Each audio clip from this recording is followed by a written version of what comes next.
ನಮಸ್ತೆ ವೀಕ್ಷಕರೇ, Raj fort city YouTube ಚಾನಲ್ಗೆ ಸ್ವಾಗತ. ವೀಕ್ಷಕರೇ, ಒಂದು ಸೂಪರ್ ಆ್ಯಂಡ್ ಬೆಸ್ಟ್ ಕಂಡೀಷನ್ ಇರೋಂಥ ಒಂದು ಫೋರ್ಡ್ ಫಿಯೆಸ್ಟಾ ಕಾರ್ ಸೇಲಿ ಬಂದಿದೆ. ವೀಕ್ಷಕರೇ, ಈ ಗಾಡಿ ತೊಗೊಂಡವ್ರಿಗೆ ಬರೀ ಡೀಸೆಲ್ ಹಾಸ್ಕೊಂಡು ಓಡಿಸ್ಕೊಬೋದು, ಒಳ್ಳೆ ಮೈಲೇಜ್ ಇರೋಂಥ ಒಂದು ಗಾಡಿ ಸೇಲಿ ಬಂದಿದೆ. ಈ ಗಾಡಿದು ಡೀಟೇಲ್ಸ್ ಎಲ್ಲ ಬೇಕಂದರೆ ವಿಡಿಯೋನ ಪೂರ್ತಿಗೆ ನೋಡಿ, ಪೂರ್ತಿಗೆ ಮಾಹಿತಿ ಸಿಗುತ್ತೆ. ಮಾಹಿತಿ ಎಲ್ಲ ಕೇಳ್ಕೊಂಡಾದ್ಮೇಲೆ ಗಾಡಿ ನಿಮಗೆ ಬೇಕು ಅನಿಸಿದ್ರೆ ಈ ವಿಡಿಯೋ ಕೆಳಗಡೆ ನೋಡಿ ಟೈಟಲಲ್ಲಿ ಸಂಪರ್ಕಿಸಿ ಅಂತೇಳಿ ಗಾಡಿಯವ್ರದ್ದೇ ಕಾಂಟ್ಯಾಕ್ಟ್ ನಂಬರ್ ಸಹ ಕಾಣಿಸುತ್ತೆ. ನೀವು ಡೈರೆಕ್ಟಾಗಿ ಅವರು ಸಹ ಕಾಂಟ್ಯಾಕ್ಟ್ ಮಾಡ್ಕೊಬೋದು. ಅಲ್ಲೇನಂದ್ರೆ ಕಾಂಟ್ಯಾಕ್ಟ್ ನಂಬರ್ ಇಲ್ಲಾಂದರೆ ಗಾಡಿ ಸೇಲ್ ಆದಮೇಲೆ ಸೇಲ್ ಆಗಿದೆ ಅಂತ ಹಾಕ್ಬಿಟ್ಟು ನಂಬರ್ ಡಿಲೀಟ್ ಮಾಡಿರ್ತೀವಿ. ಕಾಂಟ್ಯಾಕ್ಟ್ ನಂಬರ್ ಇದ್ದರೆ ಕಾಂಟ್ಯಾಕ್ಟ್ ಮಾಡ್ಕೊಳ್ಳಿ. ಇನ್ನು ನಮ್ಮ ಚಾನಲ್ ಯಾರಾದರೂ ಹೊಸ್ದಾಗಿ ನೋಡ್ತಿದ್ದಾರೆ ಸಬ್ಸ್ಕ್ರೈಬ್ ಮಾಡೋದನ್ನು ಮರಿಬೇಡಿ. ಹಾಗೆ ವಿಡಿಯೋ ಇಷ್ಟ ಲೈಕ್ ಕೊಟ್ಟು ಯಾರಾದರೂ ಒಂದು ಬೆಸ್ಟ್ ಕಂಡೀಷನ್ ಫೋರ್ಡ್ ಫಿಯೆಸ್ಟಾ ಹುಡುಕ್ತಿದ್ರೆ ಅಂಥವ್ರು ಕೂಡ ನೀವು ವಿಡಿಯೋನ ಶೇರ್ ಮಾಡಿ, ನಿಮ್ಮಿಂದ ಯಾರಿಗಾದ್ರೂ ಹೆಲ್ಪ್ ಆಗ್ಬೋದು ಅಂತ ಹೇಳ್ತಾ, ಇದೇ ಥರ ನಿಮ್ಮದು ಯಾವ್ದಾದ್ರು ಗಾಡಿ ಸೇಲಿಗಿತ್ತಂದರೆ ನಮ್ಮ ಯೂಟ್ಯೂಬ್ ಚಾನಲ್ ಕಡೆ ಏನೋ ಶೇರ್ ಮಾಡ್ಕೊಬೇಕಂದ್ರೆ ಸೇಲಿಗಿರೋ ಗಾಡಿದು ಒಂದು 5 ಫೋಟೋಸ್ ಕ್ಲೀನಾಗಿ ತೆಗೆದುಬಿಟ್ಟು ಆ ಗಾಡಿ ಫೋಟೋಸ್ನ ನೀವು ನಮಗೆ ವಾಟ್ಸಪ್ಪಲ್ಲಿ ಸೆಂಡ್ ಮಾಡಿದರೆ ಸಾಕು ವೀಕ್ಷಕರೇ. ನಿಮಗೆ ವಾಟ್ಸಪ್ ನಂಬರ್ ಬೇಕು ಗಾಡಿ ಫೋಟೋಸ್ ಕಳ್ಸೋಕ್ಕಂದ್ರೆ ನೋಡಿ, ಈಗ ಸ್ಕ್ರೀನ್ ಕಾಣಿಸ್ತಿರೋದು ನಮ್ಮ ಯೂಟ್ಯೂಬ್ ಚಾನಲ್ದು ವಾಟ್ಸಪ್ ಸಂಖ್ಯೆ. ಈ ನಂಬರ್ಗೆ ಯಾರು ಕಾಲ್ ಮಾಡ್ಕೋಬೇಡಿ, ನಾವು ರಿಸೀವ್ ಮಾಡೋದಿಲ್ಲ. ಇದು ನಮ್ಮ ಯೂಟ್ಯೂಬ್ ಚಾನಲ್ದು ಬರೀ ವಾಟ್ಸಪ್ ಸಂಖ್ಯೆ ಇರುತ್ತೆ ಅಷ್ಟೇ. ನಿಮ್ಮ ಗಾಡಿ ಸೇಲಿಗಿದ್ದರೆ ವಾಟ್ಸಪ್ಪಲ್ಲಿ ಈ ನಂಬರಿಗೆ ಫೋಟೋಗಳು ಕಳಿಸಿದರೆ ನಾವೇ ನಿಮಗೆ ಕಾಲ್ ಮಾಡಿ ಡೀಟೇಲ್ಸ್ ಎಲ್ಲ ತಿಳ್ಕೊಂಡು ಯೂಟ್ಯೂಬ್ ಫೇಸ್ಬುಕ್ಕಲ್ಲಿ ಅಪ್ಲೋಡ್ ಮಾಡಿ ಆದಷ್ಟು ಬೇಗ ಸೇಲ್ ಆಗೋ ಥರ ಮಾಡ್ಕೊಡ್ತೀವಿ ಅಂತ ಹೇಳ್ಬೋದು ವೀಕ್ಷಕರೇ. ಇನ್ನು ಈ ಗಾಡಿ ಡೀಟೇಲ್ಸ್ನ ಗಾಡಿಯವರು ತಿಳಿಸಿದರೆ ಅವರು ಏನೇನು ಹೇಳ್ಯಾರ ಅಂತೇಳಿ ಒಂದು ಆಡಿಯೋನ ಪ್ಲೇ ಮಾಡ್ತೀನಿ. ವಿಡಿಯೋನ ಆದಷ್ಟು ಪೂರ್ತಿ ನೋಡಿ. Sir Ford fiesta. ಫೋರ್ಡ್ ಫಿಯೆಸ್ಟಾನಾ? 2006 ಮಾಡಲು. ಓಕೆ. ನಾನು ಬಂದು ಸೆಕೆಂಡ್ ಓನರ್. ನಾನು ನಮ್ಮ ಬ್ರದರ್ ಗಾಡಿನೇ ನಾನು ತಗೊಂಡಿದ್ದು. ಹಾಂ ಹಾಂ. ಆದರೆ ನನ್ನ ಹೆಸರಿಗೆ ಮಾಡಿಸಿದ್ರೆ ನಾನು ಸೆಕೆಂಡ್ ಓನರ್ ಆಗಿದ್ದೀನಿ. ತಗೊಳ್ಳೋದು ಥರ್ಡ್ ಪಾರ್ಟಿ ಆಗ್ತಾರೆ. ಎಷ್ಟು ಓಡಿ ಸರ್ ಗಾಡಿ? ಸರ್ 96,000 ಓಡಿದೆ. ಈಗ ಡೀಸೆಲ್ ಗಾಡಿ. ಡೀಸೆಲ್ಲಾ? ಡೀಸೆಲ್ ಗಾಡಿ ಒಳ್ಳೆ ಮೈಲೇಜ್ ಇದೆ. ಏನು ಬರುತ್ತೆ ಸರ್? ಸರ್ ಮೈಲೇಜ್ ಏನು ಬರುತ್ತೆ? ಮೈಲೇಜ್ ಸರ್ ಒಂದು 23 ಇಂದ ಇಲ್ಲಿ ನಾವು ನಮ್ದು ಸ್ವಲ್ಪ 2022 ಎಕ್ಸ್ಪೆಕ್ಟ್ ಮಾಡ್ಬೋದು. ಸಿಂಗಲ್ ಆಗಿರ್ಬೋದು ಇಲ್ಲಿ. ನೆಟ್ವರ್ಕ್ ಏನಾದ್ರು ಸ್ಲೋ ಇದೆಯಾ ಸ್ವಲ್ಪ? ಹಾಂ ಹೌದು ಸರ್, ಸ್ವಲ್ಪ ನೆಟ್ವರ್ಕ್ ಪ್ರಾಬ್ಲಮ್ ಇದೆ ಇಲ್ಲಿ. ಹಾಂ ಹಾಂ. ಓಕೆ, ಡಾಕ್ಯುಮೆಂಟ್ಸ್ ಎಲ್ಲ ರನ್ನಿಂಗ್ ಇದಾವ? ಎಲ್ಲ ಪಕ್ಕ ಇನ್ಶೂರೆನ್ಸ್ ರನ್ನಿಂಗ್ ಇದೆ, FC ರನ್ನಿಂಗ್ ಇದೆ. ಪ್ರತಿಯೊಂದು ಎಲ್ಲ. ಟೈರ್ ಪರ್ಸೆಂಟೇಜು 65 ಇಂದ 70 ವರೆಗೂ ಇದೆ. 2 ಟೈರು, ಇನ್ನೆರಡು ಟೈರು ಹೊಸದೇ ಇದೆ. ಓಕೆ. ಗಾಡಿ ಎಲ್ಲ ಒರಿಜಿನಲ್ ಪೇಂಟ್ ಇದೆಯಾ? ಹಾಂ ಸರ್, ಎಲ್ಲ ಒರಿಜಿನಲ್ ಪೇಂಟ್ ಇದೆ. ನಾನು ಒಂದು ಸ್ಕ್ರಾಚಸ್ ಆಗಿರೋದನ್ನು ಸಮೇತ ಏನೂ ಕೆಲಸ ಮಾಡ್ತಿಲ್ಲ. ಓಕೆ, ಅಂದರೆ ಜಾಸ್ತಿ ಟಿಂಕರ್ ಕೆಲಸ ಏನಾದರೂ ಇದೆಯಾ? ನಾನು ಹಲೋ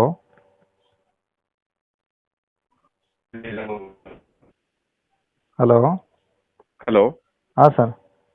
ಹಲೋ ಕೇಳಿಸ್ತಿದ್ಯಾ? ಹಾಂ, ಈಗ ಕೇಳಿಸ್ತಿದೆ, ಹೇಳಿ ಸರ್.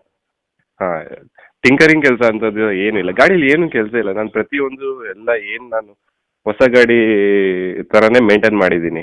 ಹಾಂ ಹಾಂ ಹಾಂ. ನನಗೆ ಅದು ಒಂದು ಒಳಗಡೆ ಇಂಟೀರಿಯರ್ ಇಂದ ಹಿಡಿದು ಹೊರಗಡೆಯಿಂದ ಹಿಡಿದು ಎಲ್ಲವೂ ನೀಟ್ ಅಂಡ್ ಗುಡ್ ಕಂಡೀಷನ್ ಅದೇ ಇದೆ. ಅದೇ ತಗೊಂಡು ಈ ಡೀಸೆಲ್ ಓಡಿಸ್ಕೊಂಬದೇನು ಸಮಸ್ಯೆ ಇಲ್ಲ? ಹೌದು, ಇವಾಗ ಲಾಸ್ಟ್ ಟೈಮ್ ನಾನು ಗಾಡಿ ಸಸ್ಪೆನ್ಷನ್ 4 ಹೊಸ ಶಾಖೋದ್ಧಾರನೆ ಹಾಕ್ಸಿದ್ದೀನಿ. ಮತ್ತೆ ಲೋವರ್ ಆರ್ಮ್ಗಳು ಇವಾಗ ಹಳ್ಳಗುಂಡಿ ಅಂತ ಆದ್ರೆ ಒಂದು ಸೌಂಡ್ ಬರಬಾರ್ದು ಅಂತ ಲೋವರ್ ಆರ್ಮ್ ಚೇಂಜ್ ಮಾಡಿದ್ದೀನಿ. ಒಂದು 25,000 ನಾನು ಕಳೆದ ಒಂದು 2 ತಿಂಗಳಿಂದ ಖರ್ಚು ಮಾಡಿದ್ದೀನಿ. ಹಾಗಾಗಿ ನನ್ ಕೊಡ್ತಿರೋ ಕಾರಣ ಇಷ್ಟೇ, ನನಗೆ ಫ್ಯಾಮಿಲಿಗೆ ಸ್ವಲ್ಪ ನಮ್ದು ಜಾಯಿಂಟ್ ಫ್ಯಾಮಿಲಿ ಇರೋದ್ರಿಂದ ನನಗೆ 7 ಸೀಟರ್ ಗಾಡಿ ಅವಶ್ಯಕತೆ ಇರೋದ್ರಿಂದ ನನಗೆ ಇದು ಏನಿದ್ರು ಒಂದು 4 ಜನ, ಒಂದು ಸಣ್ಣ ಫ್ಯಾಮಿಲಿಗೆ ಸರಿ ಈ ಗಾಡಿ. Okay okay. ಹಾಗಾಗಿ ಒಂದು ಕಾರಣಕ್ಕೆ ನಾನು ಸೇಲ್ ಮಾಡ್ತಿದ್ದೀನಿ. ಇಲ್ಲ ಅಂದ್ರೆ ಮೈಲೇಜ್ ವೈಸ್ ನೋಡಿದ್ರೆ ಒಂದು ಬೈಕ್ನ ಮೇಂಟೈನ್ ಮಾಡ್ದಂಗೆ ಮಾಡ್ಕೊಂಡು ಹೋಗ್ಬೋದು. ಓಕೆ ಸರ್, ಈಗ ಗಾಡಿ ರೆಕಾರ್ಡ್ಸ್ ಎಲ್ಲ ನಿಮ್ಮ ಕಡೆ ಅದಾವಲ್ಲ ಒರಿಜಿನಲ್ಲು? ಪ್ರತಿಯೊಂದು ಇದೆ, ಯಾವುದೂ ಒಂದೂ ಇಲ್ಲ ಅಂತ ಇಲ್ಲ, ಪ್ರತಿಯೊಂದು ಇದೆ. ಓಕೆ. ಗಾಡಿ ಏನು ನಾನು ಫೋಟೋ ಕಳಿಸ್ತೀನಿ ಅದೇ ಥರನೇ ಇದೆ. ನಾನು ಪ್ರತಿಯೊಂದೂ ಫೋಟೋಕ್ಕಿಂತ ನಾನು ಹೇಳೋದು ಬಂದು ಗಾಡಿ ನೋಡಲಿ, ನೋಡಿದ್ರೇ ಖುಷಿ ಆಗುತ್ತೆ. Okay okay. ಈ ಗಾಡಿ ಇರೋದಿಲ್ಲ ಸರ್ ಇದು?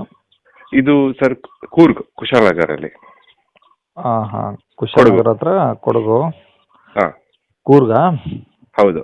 ಓಕೆ. ಏನು ಹೇಳ್ತಾರೆ ಗಾಡಿ ರೇಟು? ಸರ್ ನಾನು 155 ನಾನು ಹೇಳ್ತಾ ಇದ್ದೆ. ಮತ್ತೆ ನಾನು ಇನ್ನೂ ಯೋಚನೆ ಮಾಡಬೇಕು. ಇವಾಗ ಫೋರ್ಡ್ ಅಂತ ಬಂದರೆ ಪ್ರತಿಯೊಬ್ರು ಸ್ವಲ್ಪ ಕಮ್ಮಿಗೆ ಕೇಳ್ತಾರೆ. ಹೌದು. 155 ಹೇಳ್ತಾ ಇದ್ದೀರಲ್ಲ, 6 ಮಾಡಲ್ ಆದ್ರೂ ಅದು 7 ಅಂತಾನೆ ಅನ್ಕೋಬಹುದು. ಯಾಕಂದ್ರೆ 10ನೇ ಡೇಟಲ್ಲಿ ನಮ್ಮ ಬ್ರದರು ಅವ್ರ ಬರ್ಡೇ ಮಂತಲ್ಲಿ ಕಾರ್ನ ತಗೊಂಡಿರೋವಂಥದ್ದು. ಆವಾಗ 10ನೇ ತಿಂಗಳು ಅಕ್ಟೋಬರ್ ತಿಂಗಳಲ್ಲಿ ತಗೊಂಡಿರೋದು. 2 ತಿಂಗಳಾದ್ರೆ 7ಗೆ ಬರೋದು, 2007ಗೆ ಅಕ್ಟೋಬರಲ್ಲಿ ತಗೊಂಡಿರೋಂಥ ಗಾಡಿ. ಹಾಗಾಗಿ ಸರ್ ಕಮ್ಮಿ ಅಂದ್ರೆ ನೋಡೋಣ ಬರಲಿ ಮಾತಾಡಲಿ. ನಾನು ಒಂದೇ ರೇಟ್ ಅಂತೂ ನಾನು ಹೇಳಲ್ಲ. ಹ್ಞೂ ಮತ್ತೆ ಇವಾಗ ನಾನು ಮಾರುತಿ ಸುಜುಕಿ ಆಗಿರ್ಬೋದು ಅಥವಾ ಬೇರೆ ಕಂಪ್ನಿಗಳೆಲ್ಲ ಆಗಿರ್ಬೋದು, ನಾನು ಡಿಮ್ಯಾಂಡ್ ಮಾಡ್ತಾ ಇರೋದನ್ನ ನಾನು ನೋಡ್ತಾ ಇದ್ದೀನಿ ಪ್ರತಿ ಸಲ ಮಾರ್ಕೆಟಲ್ಲಿ. ಹೌದು. ಏನೂ ಇರಲ್ಲ ಗಾಡಿಗಳಲ್ಲಿ, 180 2 ಅಂತ ಹೇಳ್ಕೊಂಡು ಕುತ್ಕೋತಾರೆ. ಹ್ಞೂ ಅವೆಲ್ಲ ನೋಡಿದ್ರೆ ಇದು ತುಂಬಾ ಲಕ್ಸುರಿ ಆಗಿದೆ ಗಾಡಿ. ನೋಡೋಣ, ನನಗೆ ಬಂದು ಕೂತು ನಮಗೆ ಒಂದು ರೇಟ್ ಬಂದ್ರೆ ನಾನು ಬಿಟ್ಕೊಡ್ತೀನಿ. ಓಕೆ. ಒಟ್ಟು ಗಾಡಿ ಈಗ ಡೈರೆಕ್ಟಾಗಿ ಬಂದಾಗ ಹೆಚ್ಚು ಕಮ್ಮಿ ಆಗುತ್ತೆ ಅವರ? ಹೆಚ್ಚು ಕಮ್ಮಿ ಆಗುತ್ತೆ ಸರ್. ಇವಾಗ ನಾನು ಲಾಸ್ಟ್ ಟೈಮ್ ನಿಮಗೆ ನಾನೊಂದು ಕೋಟ್ ಮಾಡಬೇಕು ಅಂತ ಲಾಸ್ಟ್ ಒಂದು ಫೈನಲ್ ಅಂತ ಬರೋದಾದ್ರೂ ನಾನೊಂದು 140 135 ಒಳಗಡೆ ನಾನು ಮಾಡ್ಕೊಡ್ತೀನಿ. ಹ್ಞೂ ಹ್ಞೂ ನಾನು ಅದಕ್ಕಿಂತ ಕಮ್ಮಿ ಅಂತೂ ಇಲ್ಲ. ಓಕೆ. ಗಾಡಿ ನೋಡಿದ್ರೆ ನೋಡಿದವರೇ ಹೇಳ್ತಾರೆ ಹ್ಞೂ ಹ್ಞೂ ಕೊಡ್ಬೋದಾ ಕೊಡಬಾರ್ದಾ ಅನ್ನೋದು. ಓಕೆ. ಅಂದರೆ ಯಾವುದಕ್ಕೂ ಡೈರೆಕ್ಟಾಗಿ ನೋಡಿದ್ರೇ ಪ್ರತಿಯೊಂದು ಡೀಟೇಲ್ ಸಿಗುತ್ತೆ? ಹೌದೌದು, ಪ್ರತಿಯೊಂದು ನಾವು ಇಲ್ಲಿ ಫೋನಲ್ಲಿ ಏನು ಹೇಳಿದ್ರು ಗೊತ್ತಾಗಲ್ಲ, ಯಾರಿಗೆ ಪಾರ್ಟಿ ಅವ್ರಿಗೆ ಆಗಿರ್ಬೋದು, ಯಾರಿಗೆ ಆದ್ರೂ. ಹ್ಞೂ ಸರಿ ಸರ್. ನಂಬರ್ ಇದೆ ಹಾಕಿಲ್ಲ ಸರ್? ಕಾಂಟ್ಯಾಕ್ಟ್ ನಂಬರ್ ಇದೆ ಹಾಕಿಲ್ಲ? ಹಾಂ, ಇದೇ ನಂಬರ್ ಕಾಂಟ್ಯಾಕ್ಟ್. ನೆಟ್ವರ್ಕ್ ಸಿಗುತ್ತಾ ಸರಿಯಾಗಿ? ಹಾಂ ಸರ್, ಸಿಗುತ್ತೆ. ನಾನು ಹೊರಗಡೆ ಯಾವಾಗಲೂ ಡ್ಯೂಟಿಯಲ್ಲಿ ಇರ್ತೀನಿ. ಹ್ಞೂ ಹ್ಞೂ ಇವತ್ತು ನಾನು ಮನೇಲಿ ಇರೋದ್ರಿಂದ ಸ್ವಲ್ಪ ಈಗ ನೆಟ್ವರ್ಕ್ ಇಶ್ಯೂ ಆಗ್ತಿದೆ. ಹೊರಗಡೆ ಇದ್ರೆ ಏನು ತೊಂದರೆ ಇಲ್ಲ. Okay okay sir. ಅಂದರೆ ಎನಿ ಟೈಮ್ ಫೋನ್ ಮಾಡ್ಬೋದಲ್ಲ ಕಸ್ಟಮರ್ಗಳು? ಆರಾಮಾಗಿ ಮಾಡಿ, ಏನು ತೊಂದರೆ ಇಲ್ಲ. ಸರಿ ಸರ್. Okay okay.